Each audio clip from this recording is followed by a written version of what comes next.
ამერიკა ირანს შორის ცეცხლის შეწყვეტის რეჟიმი გრძელდება, თუმცა სპარსეთის ყურესა და ჰორმუზის სრუტეში საზღვაო მიმოსვლა მთლიანად შეიცვალა. შედეგად გლობალური ბაზრების სერიოზულ ზარალს განიცდის მწვავე ენერგეტიკული კრიზისის წინაშე. ევროკავშირის წარმომადგენლობა ბოლო 24 საათში საზღვაო არხი 14-მა სავაჭრო გემმა გაიარა, მაშინ როცა ომის დაწყებამდე სრუტეს ყოველთვიურად 3000 ხომალდი კვეთდა. ირანსა და ამერიკის შეერთებულ შტატებს შორის მოლაპარაკებები არაპირდაპირ შუამავლების მეშვეობით გრძელდება. მთავარი მოლაპარაკებელი პაკისტანი ტრამპის მიერ გადახედილი სამშვიდობო შეთანხმების ბოლო ვერსიაზე ირანის პასუხს ელოდება. დონალდ ტრამპი ირანს ბირთვულ პროგრამაზე უარის თქმისკენ მოუწოდებს და ამტკიცებს, რომ საზღვაო ბლოკადით ირანის ეკონომიკას დაანგრევს. თეირანი კი საპასუხო მოქმედებით იმუქრება. პენტაგონის მონაცემებით ამერიკის შეერთებულმა შტატებმა ომში უკვე 25 მილიარდი დოლარი დახარჯა. ირანის და შეერთებულ შტატები ისრაელის ომის ცხელი ფაზა შეჩერებულია, თუმცა დიპლომატების შუამავლობით მიმდინარე მოლაპარაკებებმა მხარეების სამშვიდობო შეთანხმებამდე ჯერ ვერ მიიყვანა. დრო გადის და როგორც ჩანს, ეს ყველა მხარეზე ცუდად მოქმედებს. ჰორმუზი თითქმის სრულად ჩაკეტილია, ირანის პორტები კი ბლოკირებული. შეერთებულ შტატებში ბარელი ნავთობის ფასი $105 მიუახლოვდა. ქვეყანაში ბენზინის ფასი კიდევ 5 ცენტით გაიზარდა და 1 გალონი ჩვეულებრივი საწვავის ფასმა $4,200 მიაღწია, რაც 2022 წლის ივლისის შემდეგ ყველაზე მაღალი მაჩვენებელია. ირანში ომის დაწყებიდან ფასები კი 42%-ით გაიზარდა. ენერგომატარებლების ფასების ზრდა ამერიკელ ფერმერებზე აისახა. როდესაც ტელევიზორი ჩავრთედა თავიდან ირანი დავბომბეთ, დიდად არ მიფიქრია ამაზე, რადგან ვიფიქრე, რომ შეგვეძლო იქ წასვლა, უბრალოდ გაწმენდა და ყველაფერი დამთავრდებოდა, მაგრამ როდესაც სრუტის გავლით საწვავის გადაზიდვაზე გავლენა დაიწყეს, მერე იწყებ ნერვიულობას. მიუხედავად იმისა, რომ აქ შეერთებულ შტატებში ალბათ არ შეგვიძლია საკმარისი საწვავის წარმოება ჩვენი გაყიდვების უზრუნველსაყოფად, მაგრამ ფასები ასე არ მუშაობს. ჩვენ მსოფლიო ბაზარზე ვართ, ამიტომ დიდი დრო არ დასჭირვებია და უეცრად საწვავის ფასი $2 გაიზარდა გალონზე, რაც მნიშვნელოვანია. ტრაქტორი 80 გალონს იტევს, ასე რომ უეცრად საწვავის შევსება $160-ით მეტი დაჯდა. შეერთებული შტატები ირანს ემუქრება, რომ სჯობს მალე იმოქმედონ. პაკისტანელი შუამავლები ირანისგან გადახედილ სამშვიდობო წინადადებას ელიან, მას შემდეგ რაც შეერთებული შტატების პრეზიდენტმა დონალდ ტრამპმა წინა ვერსია უარყო. დიპლომატიური წყაროების ცნობით პასუხი შესაძლოა დღესვე მოვიდეს, ან 1 მაისამდე გადაიწიოს. პაკისტანის პრემიერ-მინისტრი შეჰბაზ შარიფი პასუხს ირანის საგარეო საქმეთა მინისტრისგან აბას არაღჩისგან ელოდება. მოთმინება განსხვავებულად იწურება შეერთებულ შტატებში. პრეზიდენტი ტრამპი ამტკიცებს, რომ ირანის მიმართ კარგი ბიჭი აღარ იქნება.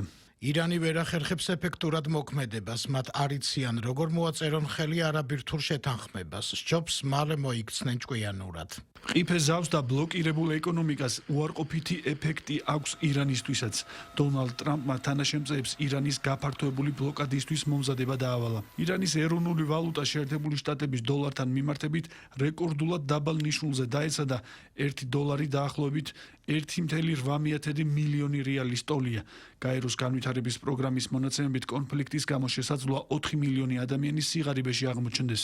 ირანი იმუქრება და აცხადებს, რომ ამერიკული საზღვაო მეკობრეობის და ბანდიტიზმის გაგრძელებას, რომელიც ეგრეთ წოდებული საზღვაო ბლოკადის სახით ხორციელდება, მალე პრაქტიკული და უპრეცედენტო ზომებით უპასუხებს.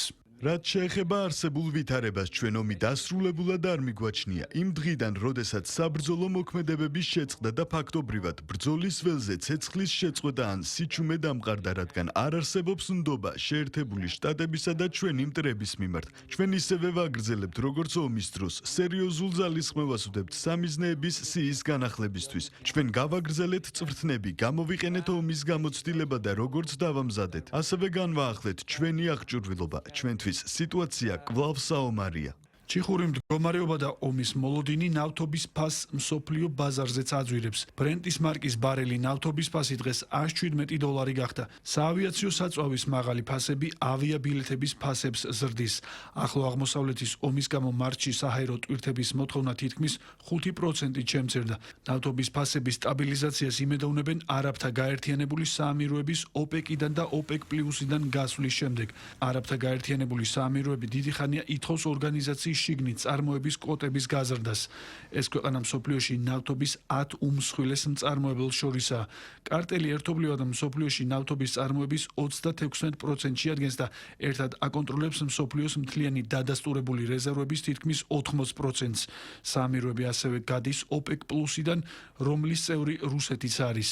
ლოგიკა ალბათ სწორედ ამაშია, ბაზარზე ფასების შემცირების სიგნალის გაგზავნა. ეს შეიძლება იყოს რაიმე სახის შეთანხმება შეერთებულ შტატებთან. ეს შეიძლება იყოს რაიმე სახის კულისებში დადებული გარიგება. შეერთებული შტატები ფინანსურ დახმარებას დაპირდა არაბთა გაერთიანებულ საამიროებს, რომელიც მართლაც დაზარალდა მიმდინარე კრიზისით. სანაცვლოდ კი ამერიკა ითხოვს დახმარებას, რომელიც არსებითად ძირს უთხრის OPEC+ შიგნიდან, რათა შეამციროს ფასები გლობალურ ბაზარზე. შეერთებული შტატებისთვის და კონკრეტულად ტრამპის ადმინისტრაციისთვის ამჟამად სასიცოცხლოდ მნიშვნელოვანია ნავთობის ფასების შემცირება გლობალურ ბაზარზე. როდესაც ჰორმუზის სრუტე ხელახლა გაიხსნება საზღვაო გადაზიდვებისთვის, სწორედ მაშინ შეიძლება ყველამ გადახედოს თავის მიდგომას და OPEC-ის შეთანხმება შესაძლოა ჩაიშალოს. ეს არასასურველია რუსეთისთვის, რადგან მას არ შეუძლია წარმოების მკვეთრად გაზრდა.